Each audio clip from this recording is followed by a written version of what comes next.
Friends, welcome back to our YouTube channel. आज हम करेंगे क्लास 12th का मैक्रो इकोनॉमिक्स का some basic concept of macro economics chapter number 2। Let we start. देखो, आज हम कर रहे हैं some basic concept of macro economics. अब हम कर रहे हैं chapter number 2 of class 12 macro economics का। ठीक है, तो हम पहले यहाँ पे देखते हैं। पहला पॉइंट जो आता है ना मैक्रो इकोनॉमिक्स में, वो आता है क्लासिफिकेशन ऑफ गुड्स। कितने टाइप्स के हमारे क्लासिफिकेशन ऑफ गुड्स हैं? तो हमारे यहाँ पे 4 टाइप्स की क्लासिफिकेशन ऑफ गुड्स है। पहला है फाइनल गुड्स, सेकंड है इंटरमीडिएट गुड्स, थर्ड है कंज्यूमर गुड्स और कंजप्शन गुड्स, फोर्थ है कैपिटल गुड्स। ये हमारे 4 टाइप के क्लासिफिकेशन ऑफ गुड्स दे रखे किसके अंदर? मैक्रो के इकोनॉमिक्स के अंदर। तो अभी हम ये चारों के चारों एक साथ नहीं पढ़ेंगे। अभी हम पढ़ेंगे पहले फिलहाल पहले दो final goods and intermediate goods. अगर हम ये चारों पढ़ लेंगे एक साथ तो हमारे कुछ भी समझ में नहीं आएगा। ठीक है, तो पहले हम पढ़ते 2 गुड्स। कौन कौन से? Final goods and intermediate goods. देखो, अब पहले हम देखते हैं फाइनल गुड्स होते क्या हैं। देखो, फाइनल गुड्स कौन से गुड्स होते हैं? Which cross the boundary line of production, value yet not to be added. Final goods में हमने ये देखो मैंने लिख तो दिया आपको, अब मैं इसको एक्सप्लेन करती हूँ। ये पहला पॉइंट हम समझते हैं, which cross the boundary line of production. इसका मतलब क्या होता है? देखो, एकदम फ्रेश माइंड से देखना है इसको और बिल्कुल इजी है, कॉन्सेप्ट आपका बिल्कुल क्लियर हो जाएगा। चाहे आप इतना ही देखो, फाइनल गुड्स तक ही देख लो आपको, तो भी कॉन्सेप्ट क्लियर हो जाएगा। ठीक है, तो देखो पहले हम बात करते हैं कि हमारा जो प्रोडक्ट है वो कौन बनाता है। सिंपल सी चीज होती है, प्रोड्यूसर बनाता है ना। अब एक प्रोड्यूसर ने क्या करा, एक शर्ट बनाई। कितने रुपए की भाई? 100 रुपए की वो शर्ट बनाई। अब वो 100 रुपए की शर्ट किसके पास जाएगी? होलसेलर के पास जाएगी, है ना। होलसेलर ने कितने रुपए का उसको बेचा? सॉरी, मैं थोड़ा गलत बोल गई कि प्रोड्यूसर ने उसको होलसेलर को कितने रुपए में बेचा? मान लीजिए 150 रुपए में बेचा। प्रोड्यूसर ने तो तैयार करी 100 रुपए में। अब प्रोड्यूसर भी तो भाई पैसे लगा के बेचेगा, यूं थोड़ा ना कि ऐसे ही बेच देगा, कोई प्रॉफिट याद नहीं करेगा। अब होलसेलर किसको बेचेगा? रिटेलर को। ठीक है, रिटेलर को उसने कितने रुपए में बेच दिया भाई? मान लीजिए 200 रुपए में। होलसेलर भी अब कमाएगा। अब रिटेलर किसको देता है? लास्ट वन कंज्यूमर को, मीन्स हमें कस्टमर को देता है। उसने हमें दे दिया भाई 250 में भी दे सकता है वो, या तो फिर हमें 300 रुपए में दे सकता है, जितनी उसकी मर्जी है। ठीक है, अब जब हमने इसको कंज्यूम कर लिया, जब ये कंज्यूमर के पास आ गया, हमारे पास आ गया, तो उसके बाद कोई वैल्यू एडिशन होना बाकी है? ये तो नहीं है कि रिटेलर यूं कहेगा ना भाई, दोबारा 2 दिन बाद कहेगा ना भाई इसकी प्राइस बढ़ गई इस टी शर्ट की या कपड़े की, तो तू इतने रुपए देके जा। नहीं, अब वो हमारे पास जब वो आ गया प्राइस, हमारे पास लास्ट हमने उसको खरीद लिया।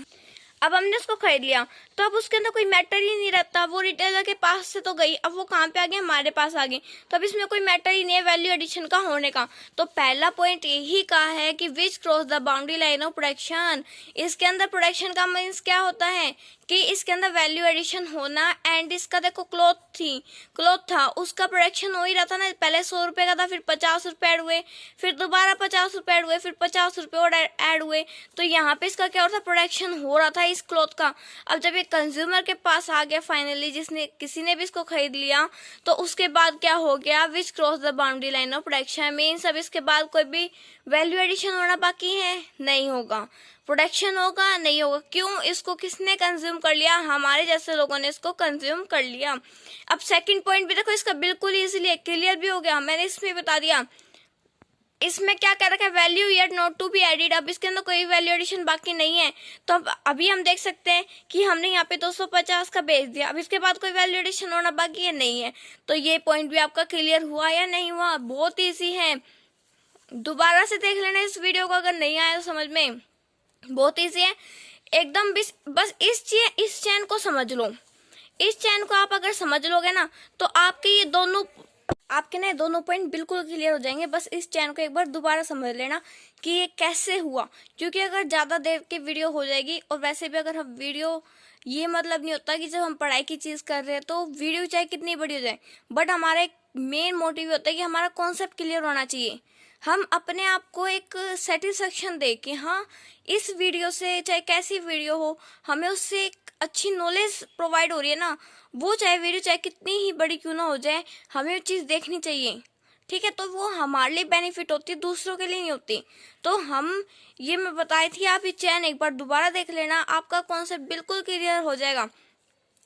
बस छोटे छोटे जो चीज होते हैं ना, उसके अंदर ही हमारा बेस होता है। छोटी छोटी चीजें पढ़ ली ना, वो हमारा बेस बिल्कुल ही क्लियर हो जाएगा।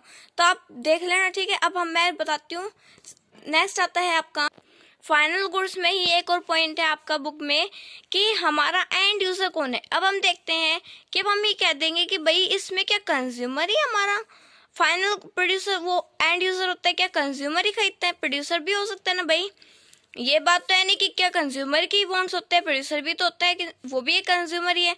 तो अब हम देखते हैं कि प्रोड्यूसर एंड कंज्यूमर कौन उसका फाइनल यूजर होगा, वो हम देखेंगे। देखो कौन क्या होगा, फाइनल यूजर होगा फाइनल गुड्स का। अब हम ये बात करते हैं, तो हमारे दो हो सकते हैं। कौन कौन हो सकता है? एक तो हो सकता है फाइनल कंज्यूमर भी हो सकता है एंड फाइनल प्रोड्यूसर भी हो सकता है, ठीक है। ये तो क्या कंज्यूमर की बात। एंड नेक्स्ट वन हो सकता है फाइनल प्रोड्यूसर।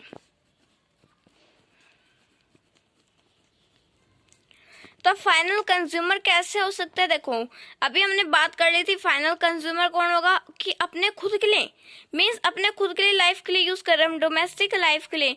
ये नहीं कि हम फर्दर इन्वेस्टमेंट के लिए कर रहे हैं, ये नहीं, ये हम अपने खुद के लिए यूज कर रहे हैं ना, तो वो ही क्या होते हैं, फाइनल यूजर होते हैं, ठीक है। तो वो क्या फाइनल कंज्यूमर हो गया। अभी इसी एग्जाम्पल को देख के आप फाइनल कंज्यूमर देख सकते हैं। अब फाइनल प्रोड्यूसर कैसे होगा? जैसे कि देखो उसने क्या करा, उसके पास एक खेत अपना, ठीक है, और उसने एक ट्रैक्टर परचेज करा खुद का खेत क्या करने के लिए, हार्वेस्ट करने के लिए। तो वो क्या कर रहा है, खुद के लिए यूज कर रहा है, तो वो क्या हो गया, फाइनल प्रोड्यूसर भी हो गया। ये नहीं कि वो उससे क्या करेगा, फर्दर इन्वेस्टमेंट करेगा या फिर उससे प्रॉफिट अर्न करेगा, ये नहीं। उसका एक मोटिव है कि अपने खुद के लिए कर रहे हैं, मतलब कंज्यूमर जैसे अपने लिए करता है ना, वैसे क्या कर रहे, प्रोड्यूसर भी खुद के लिए यूज कर रहे हैं। तो वो क्या होता है, फाइनल प्रोड्यूसर भी हो सकता है एंड फाइनल कंज्यूमर। बस ये मैटर करता है कि हमारा एंड यूजर कौन है, कि फाइनल किसके लिए हम यूज कर रहे हैं।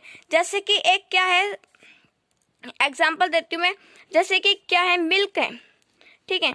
मिल्क किसने परचेज करा, एक हमने परचेज करा है मिल्क फॉर मेकिंग केक। अब हमने किसके लिए करा है मिल्क परचेज, केक बनाने के लिए करा है।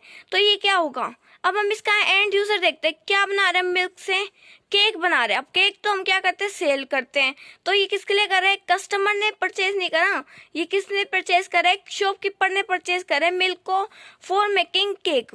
क्यों भाई, शॉपकीपर भी तो बनाते केक है ना, तो इसीलिए। तो अब हम यहाँ पे देखते हैं एंड यूजर कौन है इसका एंड यूजर, शॉपकीपर यहाँ पे क्या हो गया, प्रोड्यूसर हो गया। क्यों, वो क्या बना रहा है, उसका केक बना रहे मिल्क से। तो अब वो क्या होगा, कौन हो गया, वो किसके लिए बना रहे, खुद के लिए बना रहे, नहीं, इन्वेस्टमेंट के लिए बना रहे। तो वो क्या होगा हमारा, वो फाइनल गुड्स नहीं होंगे। अगर यही एग्जांपल देखते हैं, मिल्क क्या करता है कि अगर कौन परचेज कर रहे, कंज्यूमर परचेज कर रहे हैं फॉर हर सेल्फ यूज, खुद के लिए यूज के लिए कर रहे हैं, तो वो कौन से गुड्स होते हैं, फाइनल गुड्स होते हैं, ठीक है। तो ये आपको एक एग्जांपल के तौर पे मैंने आपको एक पॉइंट बता दिया है। अब देखो अब हम करेंगे इंटरमीडिएट गुड्स क्या होते हैं। इंटरमीडिएट गुड्स वो ही उसका रेसिप्रोकल होता है, किसका, फाइनल गुड्स का, which does not cross the boundary line of production, value yet to be added. बिल्कुल एक सिंपल एग्जांपल, मिल्क का एग्जांपल लेते हैं। आज हमने क्लॉथ का एग्जांपल लिया था, अब हम लेते हैं इसमें मिल्क का अलग एग्जांपल लेते हैं, ठीक है। देखो हमने क्या लिया, मिल्क लिया, किसने लिया, ये प्रोड्यूसर ने लिया है। किसने लिया है, फॉर मेकिंग केक। ये हम एक सिंपल सा एग्जांपल है।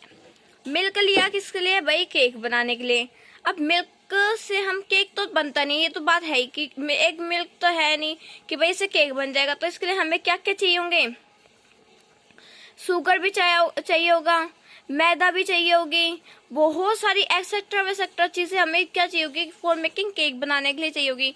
अब हमने क्या करा, अब मिल्क से हमने शुगर परचेज करी, मैदा परचेज करी, बहुत सारी वेनिला, फिर वो चॉकलेट परचेज करी, बहुत सारी चीजें हमने मतलब परचेज करी, ठीक है, फॉर मेकिंग केक, हम केक बना रहे। तो अब देखो इसमें क्या कहा है, विच does not cross the boundary line of production, जिसने बाउंड्री लाइन ऑफ प्रोडक्शन को क्रॉस ना करा हो। अब हमने केक बना लिया, फाइनली यहाँ पे देखो हमने सारा प्रोसेस करके यहाँ पे हमने क्या बना दिया, हमने केक प्रिपेयर कर दिया, ठीक है। अब इस केक की वैल्यू किसने रखी है, प्रोड्यूसर ने कितनी डिसाइड करी कि भाई मैं इस केक की वैल्यू रखूंगा 150। देखो प्रोड्यूसर ने डिसाइड करी 150 रुपए केक की वैल्यू है।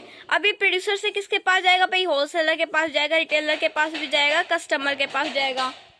बट यहाँ पे हम देखते हैं कि जो वैल्यू एडिशन होता है, अगर ये मान लीजिए केक किसने, प्रोड्यूसर ने किसको सेल नहीं करा, होलसेलर को नहीं करा, रिटेलर को नहीं करा, और रिटेलर के पास आएगा तभी तो कस्टमर के पास आएगा। अभी किसके पास है, प्रोड्यूसर के पास है। तो प्रोड्यूसर का जो खर्चा हुआ है, मिल्क कितने रुपए का था, शुगर कितने रुपए का था, मैदा कितने की थी, एक्सेट्रा वेसेट्रा, चॉकलेट कितने की थी, सारे पैसों को ऐड करके जितने पैसे थे, मान लीजिए इसके पैसे बने 100 रुपए बने, ठीक है, इतने तो बनते नहीं वैसे, पर हम मान लेते हैं 100 रुपए बने, ठीक है। अब 100 रुपए बन गए, तो अब भाई ये थोड़ा है कि केक भाई ऐसे 100 रुपए 100 में बेच देगा, तो उसको प्रॉफिट तो अर्न करना होता है। ये सब प्रॉफिट अर्न करने के लिए भाई अपना काम चलाते हैं, ठीक है। तो अब यहाँ पे क्या करेगा, फिर पैसा तो एडिशन करेगा। तो इसने क्या करा, 50 रुपए क्या कर दिया, इसमें एडिशन कर दिया। तो ये क्या हो गया, इंटरमीडिएट गुड्स हो गए। क्यों, क्योंकि अभी किसके पास है, प्रोड्यूसर के पास है। अभी तो उसके पास है ही कि वो कितने का बेच सकता है। अब उसने मान लीजिए कि प्राइस चेंज कर दिया 200 रुपए, ठीक है। तो हम देखते हैं दूसरे दिन भाई वो प्राइस चेंज मिलता ही हमें, है ना। तो भाई इसके पास मर्जी हो जितने का वो प्राइस कर सकता है। तो अभी वो किसके पास है, प्रोड्यूसर के पास है। जब वो कस्टमर को बेचा नहीं है ना अभी उसने, तो अभी इसके अंदर क्या है, इसमें यही लाइन का मतलब यही कह रखा है, फर्स्ट लाइन का, which does not cross the boundary line of production. इसमें अभी बाउंड्री लाइन ऑफ प्रोडक्शन को क्रॉस कर दिया, नहीं करा। क्यों, क्योंकि अभी ये किसके पास है, प्रोड्यूसर के पास है। इसका जो मन करे वो वैल्यू एडिशन कर सकता है। देखो सेकंड पॉइंट भी से हमारा क्लियर हो गया, वैल्यू या टू बी एडेड, इसके अंदर अभी वैल्यू एडिशन होना बाकी है। मीन जितना मर्जी चाहे वो उतना वैल्यू एडिशन कर सकता है। देखो हमने पिछले में फाइनल गुड्स में देखा, तो हमने पहले ये पॉइंट करा, तो हमारा ये पॉइंट भी क्लियर हो गया।